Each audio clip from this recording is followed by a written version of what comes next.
په کعبه باندې حمله. After 500 militants attacked the Grand Mosque, یوه داسې پیښه چې ټوله دنیا یې تباه کړه. shaking the Saudi regime to its core. لیکن دا کم اول وار نه ده چې یو څوک په کعبه باندې حمله کوي. تر دې مخکې په کعبه باندې څو حملې سوي دي، خو تر ټولو حیرانونکې خبره دا ده چې زیاتره حملې خپل مسلمانانو کړي دي. په کعبه باندې اوله حمله د نبی علیه السلام د پیدایش څخه مخکې وسوه.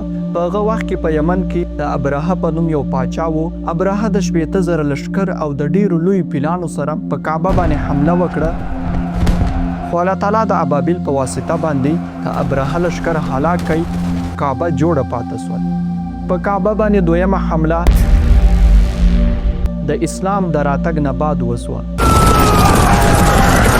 کله چې یزید بن معاویه واکمنۍ ته ورسېدی، دغه په 3 کلنۍ واکمنۍ کې 3 لویې پیښې وسوې. د کربلا پیښه، په مدینه باندې حمله او په کعبه باندې حمله.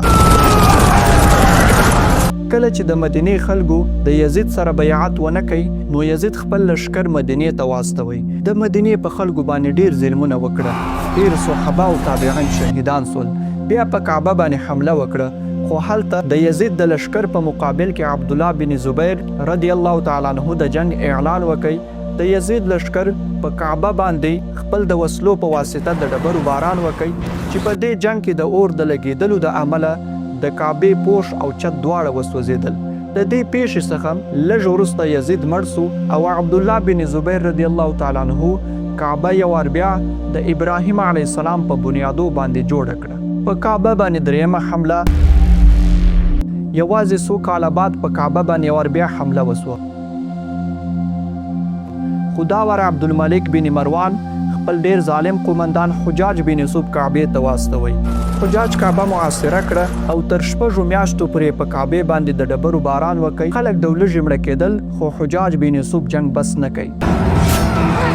په آخر کې عبدالله بن زبیر رضی الله تعالی عنه په شهادت ورسېدی او یو وار بیا حجاج بن یوسف کعبه ونړول، خو بیا برته حجاج بن یوسف کعبه جوړه کړه په هغه پخواني شکل.